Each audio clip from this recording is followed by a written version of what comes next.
Inakuwaga namna hiyo. Pia tunakumbuka mwaka wa 2007. Kiongozi wenu Stephen Kalonzo Musyoka alisaidia Mwai Kibaki akiwa na matatizo, ameshida kura ya rais lakini hana wabunge ya kuendesha serikali. Kalonzo akakuja akamsaidia Mwai Kibaki, akasaidia serikali yake, na hiyo serikali ya Kibaki na Kalonzo ndio ilifanya ile maendeleo ya uchumi haijaonekana Kenya tangu independence. Na sisi tulisahau kulipa Kalonzo hiyo deni. Iko. Na sisi ni watu wa kulipa madeni. Tulikuwa na ya Ruto, tumelipa. Sisi hatuna deni yake sasa. Si tumelipa yeye. Tulikuwa tunataka kulipa na installment, tumemlipa the first installment na melete madharau. Tumesema hiyo deni imekui. Sisi hatuna deni yake. Sisi tuko free. Sasa tuko na madeni nyingine kidogo kidogo, ndio tunataka tulipalipe madeni. Tukae bila deni. The former deputy president was also accompanied by his allies who took the opportunity to bash President William Ruto over what they termed as betrayal for impeaching Rigathi Gachagua. The leaders, including former governor Ferdinand Waitito, Senator Dan Maanzo, and Kiambu Senator Karungo Athang'wa, each took an opportunity and took a swipe at the Kenya Kwanza administration. Alipanga njama ya kumtoa mamlakani Rigathi Gachagua. Alikuwa ametafuta mtu mwingine hapo alete hiyo motion. Lakini kuangalia sana, akasikia vile Wakamba na watu wa Mount Kenya wameamua kushikana. Akaona ndio aharibu hivyo, atafute Mkamba mmoja, ule Mutuse, ati ndio akuja atoe Rigathi, ati ndio sisi tuchukie nyinyi. Hatuwezi chukia nyinyi. Hatuwezi. Sababu tunajua huyo ni pesa alipata, si ndio? Na mimi ningetaka kusema Kalonzo Musyoka ni mtu mzuri zaidi, hiyo nitasema hapa nikiwa hapa. Sababu yeye vile alijua ati watu wa Mount Kenya wanataka kutenganishwa na watu wa Ukambani kutumia Mutuse. Akakimbia sana. Akaambia watu wa chama ya Wiper, msipige yes, mpige no, ndio Gachagua akue kwa kiti. Na ndio maana tuko hapa na Maanzo. Huyu alipiga no, mpigeni makofi huyu. Yeye alikuwa representative wetu. Na ndio unaona saa ile Ruto amemfanya vile amefanya. Sisi wote wacha niwaambie jamii ya Wakamba, kutoka mtoto hata wale wajazaliwa na wazee na wasichana na wamama, sisi tumetoka kwa Ruto 100%. Hatutaki kuona sura yake hata kidogo. Watu wengi hata TV ikifunguliwa wakiona ni Ruto wanazima, kwa sababu ya kitendo ile ametufanyia. Amefanyia Rigathi aibu kubwa. Rigathi amesimama akasema, mzee, kama nimekosa nisamehe. Imagine, na hawezi sikia na anasema ni Mkristo. Kweli mtu ni Mkristo kweli? You know, Kenyan politics is very interesting. I'm looking at a gentleman like, Ferdinand Waitito. Sorry, let me do this. I'm looking at Ferdinand Waitito. I'm not saying President William Ruto is a good guy. My interactions with him have been very official. My interactions with Ferdinand Waitito have been very official. Now, the thing is this. When you're throwing stones at somebody, at least have a history. You know what I'm saying? I mean, the history of Ferdinand Waitito is well known. And tuambiane ukweli, I mean, he doesn't have a very clean record. So, listening to him and thinking that, he can advise people, kuna ka question mark hapo mahali. Amaji. Well, Meru Governor Kawira Mwangaza has been given a lifeline after the High Court extended orders blocking the Senate's decision to impeach her.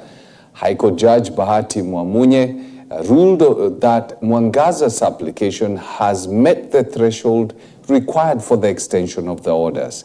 The court further noted that public interest warrants the extension of the orders adding that there is, if the orders are not extended, then the petition will be rendered nugatory if Mwangaza wins the case.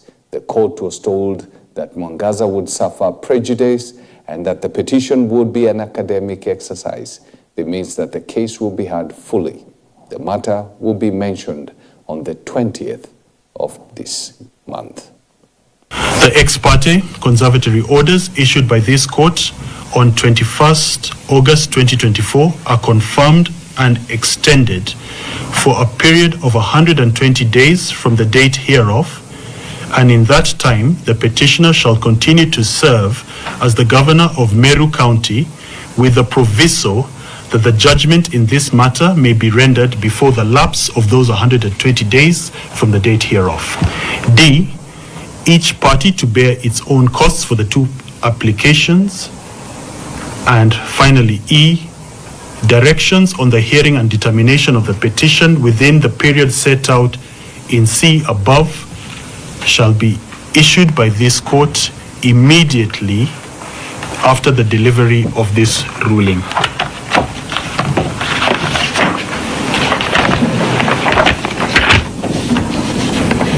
Dated, signed and delivered in open court on this 18th day of December 2024. I will then add the counsel who appeared in the matter. And also on the application by the Senate to discharge the conservatory orders that were issued on 21st of July this year.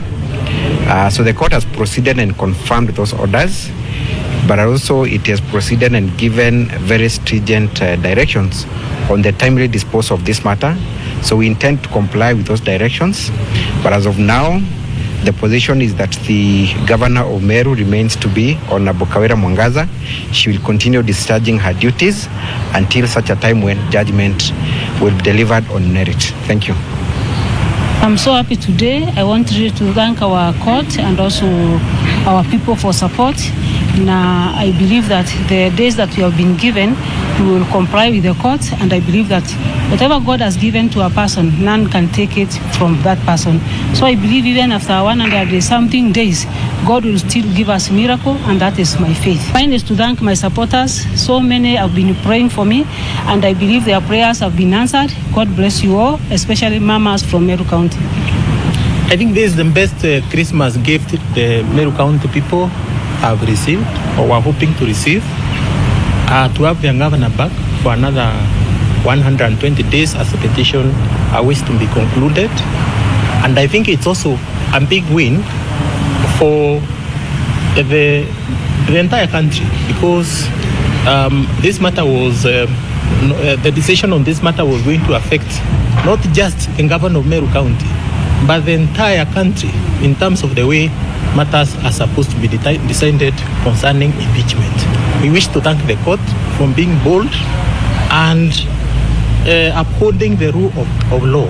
That to us is very important, because there was a lot of public attention in this matter, but the court was guided by the constitution and the laws of Kenya, and we wish to thank the court for upholding the rule of law in this country.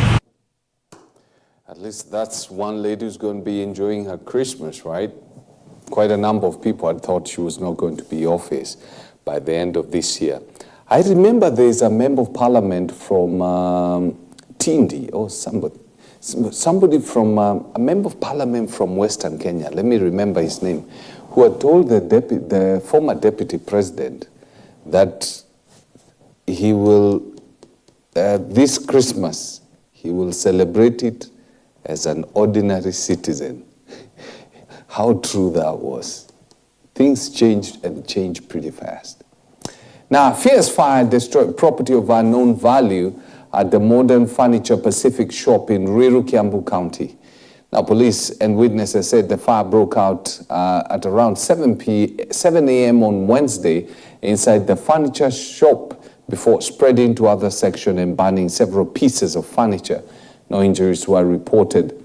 Police said that after the fire was contained, that however property worth millions of shillings was destroyed. Area residents joined the rescue operations to extinguish the fire as the building was engulfed in flames. Some watched from a distance as the fire spread before a team of firefighters from Kiambu County arrived at the scene and contained it.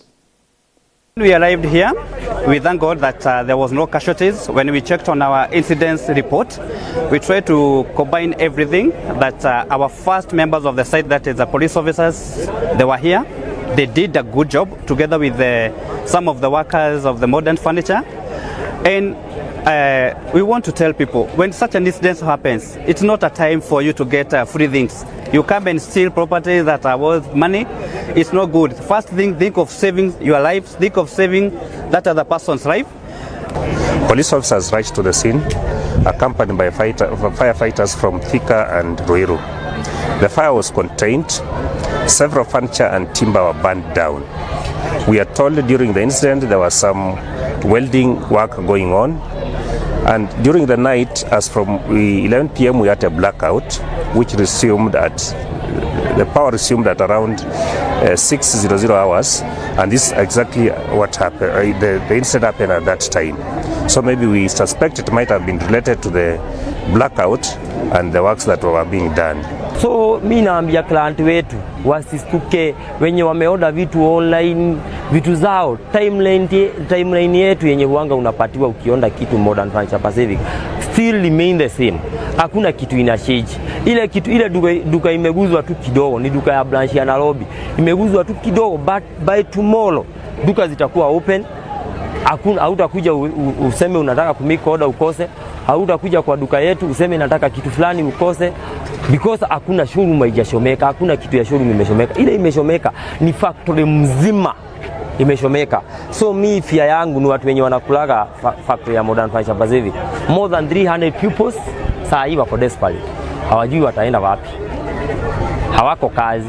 So naomba Mungu saa hii atupee nguvu tuweze kuendelea na tuone space haraka kabla hii ijengwe, tukue na space nyingine ya kujengea so that kazi isimame. Well, it's a sad thing when you lose property like that, because that simply means that people who probably will lose their jobs as a result of that. It's a lot of cash. Now, a call to action has been made to the Kenya Kwanza government to be transparent and respect the rule of law. A movement of young patriots stemming off the recent anti-finance bill protests has accused the government of abduction, threats, harassment, and vile corruption. The group says they will be conducting the nationwide civic education to register 10 million new young voters to vote out the current crop of leaders. I'll go ahead and read our statement. Kikao Secretariat, a youth-led movement led by the Executive Director Bright Shitemi, has put the government on the spot over the alleged state-sponsored abductions, extrajudicial killings, Independent Electoral and Boundaries Commission reconstitution, and Kenya's national debt. Dear Kenyans, fellow patriots and media fraternity, the group is now calling out the government, accusing it of impunity while interfering with the constitutional right to picket. The young leaders want government to come clean over the missing 3 from Isiolo and many more since the Gen Z demonstrations were held, as well as take responsibility for the lives lost in the protests due to police brutality. Their graves, the continued lack of accountability and justice, and the tears of their loved ones are a painful reminder of a government that pays lip service to the plight of its people. Rex Masai and the rest were not criminals. They were patriots for standing against a system that continues to crush the hopes of millions of people under the weight of taxes, corruption, and lies. The Isiolo 3 are still missing. These were young people abducted on the 6th of July 2024. We still do not know where these young Kenyans went. There's more missing that we probably don't even know. With less than 3 years to the next general elections, there is the burdening issue of reconstituting the electoral agency, IEBC. President William Ruto signed into law the IEBC Amendment Bill of 2024, which set the pace for the reconstitution, but the process has stalled due to court cases. The IEBC is mandated by the Constitution to conduct boundary review, which they are yet to do so, as well as conduct by-elections in select constituencies and wards. The IEBC is also supposed to have done boundary review by March this year. So this has not been done. That tells you that we are heading towards chaos. So fellow Kenyans, we cannot continue to deliver our elections under the shadow of electoral manipulation. The integrity of our election is the foundation of our democracy, and we derail its sanctity by disregarding constitutional timelines. We are setting ourselves up for trouble. We have to learn from our own history, in which some of the political class have painted with blood. In response to Senate Majority Leader Aaron Cheruiyot remarks while in Baringo County, accusing social media users, especially the young people, of fabricating lies, the youths have dismissed the Kericho senator, saying the government is the serial liar. Problem is we are spreading lies is because they come here and say we have allocated 500 million to build a stadium, and when you go to the ground with equipped with your camera, you can see there's nothing going on there. Like we can clearly see from the records, they are looting. So they are scared. It's not because you're spreading lies, but because digital media has given us access to knowing the truth. You can no longer just come and say we have allocated money. Tumetenga, tumeeka, tumepanga, tuko na mikakati. You don't do that anymore. The youth of this country are awake. We have the power. So anytime you hear somebody speaking things that you are not agreeing with, stop them. Why? You have the power. You have the vote.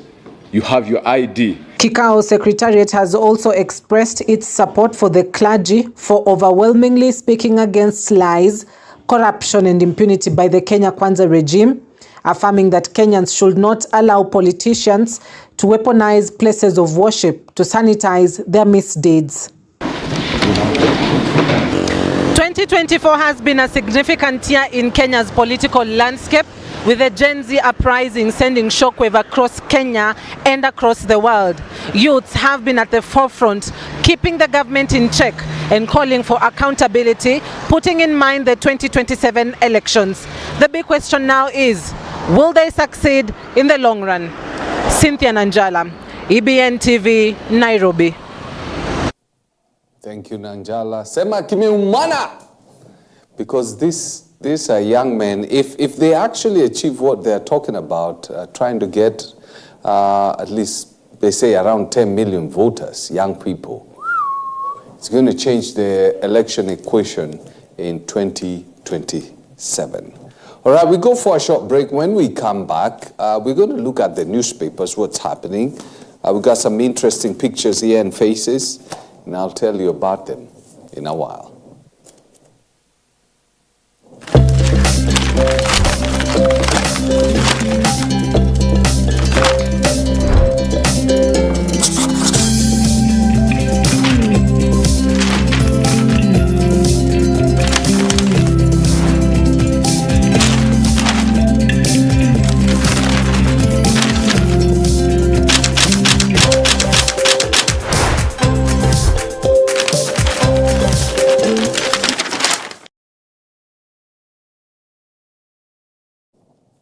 All right, because today is a Thursday, we're going to start off with Star newspaper.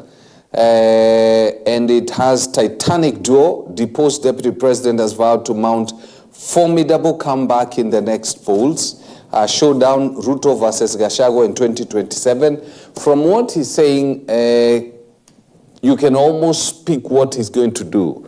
2027, if the conversation they're having is anything to go by, and the statements they're making, Gachagua has been saying that Central Kenya owes Kalonzo Musyoka. So, my reading is this. Kalonzo Musyoka would be the main contender against Deputy President, against President William Ruto, and then Deputy President Rigathi Gachagua is going to seek to become the Deputy President to Kalonzo Musyoka. Now, the $1 million question is this. You know Gachagua. Is Kalonzo Musyoka going to be able to weather the kind of storm that a guy like Rigathi Gachagua can bring? if Kalonzo becomes president and Rigathi Gachagua is the deputy president, you might actually have the deputy president outshining the boss. And in the laws of power, that is a complete no-no. But anyway, that's the direction they are talking about. Then we have 2024, okay, that's their stuff. Play therapy builds children's mental health. This is Doreen Gitonga, basically talking about some of the things that you need to do. Then on the 4th page of the Star, I don't know why they had to put this picture of some of our leaders being prayed for. Then we have MPs reject unclaimed assets law, cite potential for fraud. Government wants presumed abandoned asset designated to another individual. What? Vane? Eh? Read this story. Aki, I don't know what human beings are doing. Then in sports, you got tricky pulling. Kenya keen to leave a mark on global show. A gentleman called Bitok now says. Then in the nation, 22 billion medical cover cuts hit police tourists, civil servants, teachers, police and prisons officers, as well as insurance companies face tough times after the government slashed by half the 44 billion shillings paid to privately managed medical schemes for the public workers and their families, citing budget constraints and social health authority rollout. Then there's a story here revealed how cyber criminals made 114 failed attempts on government systems. Then Gashagua's 4 million votes conditioned to Kalonzo for 2027 poll votes. Wiper leader Kalonzo Musyoka will have to double the votes in Ukambani voting block to qualify for the support of the Mount Kenya region ahead of 2027 election. Excuse me, that's ousted Deputy President Rigathi Gachagua, who's now making, basically putting up conditions for Kalonzo. Funding model team folded without report. Hey, how much money has been consumed by that team? Task force to review the funding model was formed amid threats of a nationwide strike. But it has been folded and there's no report. And now, by the way, the police officers, the way corruption and bribery takes place has evolved.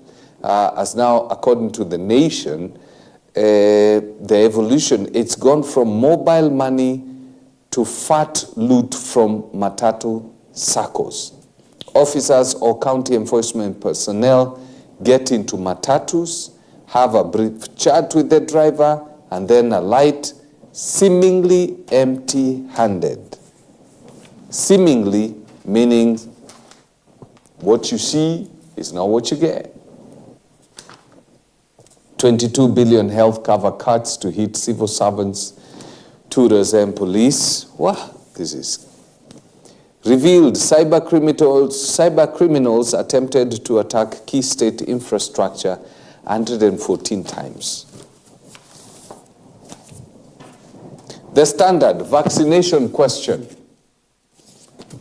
Mjadala mkuu. An initiative to vaccinate livestock has kicked up a major storm, with critics faulting the program, which the president says will help eliminate diseases and open up overseas market. Yesterday, veterinarians joined the debate, faulting its handling and called for a delay to allow resolution of issues arising and the conduct of public sensitization. Just like we had said the other time, that some of the way it's been handled, the sensitization, people, it's just, here I am. You have to vaccinate animals.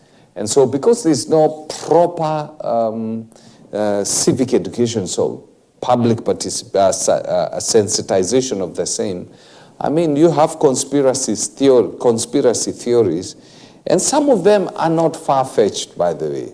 If you know what's happening in the world, you know it's not far-fetched. And the Kenyan man who had been held at Guantanamo Bay is now back home. Then Kenyatta National Hospital, City Hospital, to pay woman more than 1 million shillings for gauge left in the body during surgery. Kuna mtu anatembea na kisu ya surgery, unaweza jipata hata uko na kijiko. As in some of the things that happen in this. There's a person, a woman, basically underwent CS. And then for years, you know, things were just getting messed up. When she went back under, you know, the knife, they discovered that one of those towels that I used to, you know, deal with excessive bleedings had been left inside her stomach. So if you've ever been opened up, don't be surprised unapita kwa airport, umetoa kila kitu, na bado hiyo mashini inapiga kelele. Unaweza pata they even left an X-ray machine inside you. Don't joke. Things happen. Now, I don't know what gets into people during this Christmas season, because there's some crazy nutcases.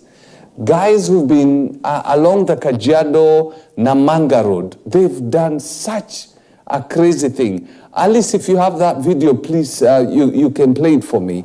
Because what they've done, they've taken pieces of iron, and they've hammered them into the road.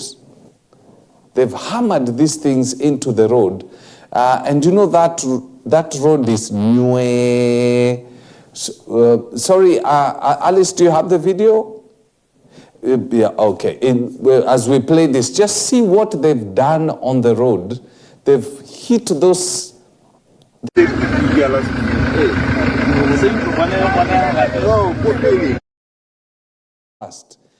chances are you're going to run into one of this, and you're guaranteed your car is going to get a puncture, and chances are you might roll. What kind of wickedness is this? These are human beings who are so greedy and so selfish, and this is murder. This is attempted murder. Plain and simple. This is attempted murder, and this is what these people should go in for.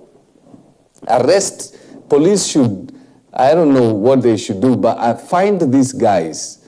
Just get them, because these are individuals who have no common sense at all. What if you do this and your mother is the one who's passing there? Surely. What kind of human beings are these?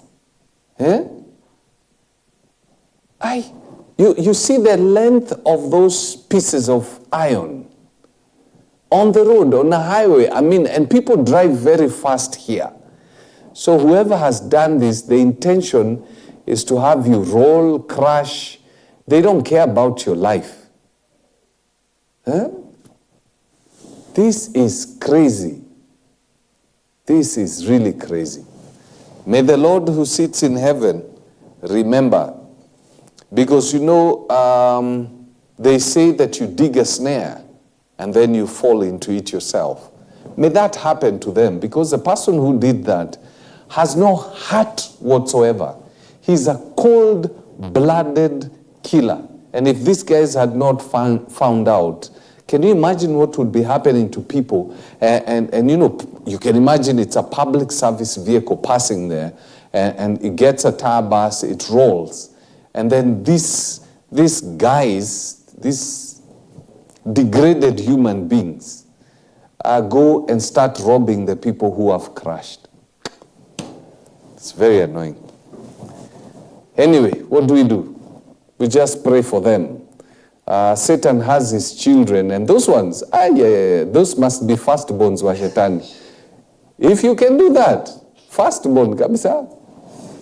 Anyway, let's bring the curtains down on this show to have yourself a lovely morning.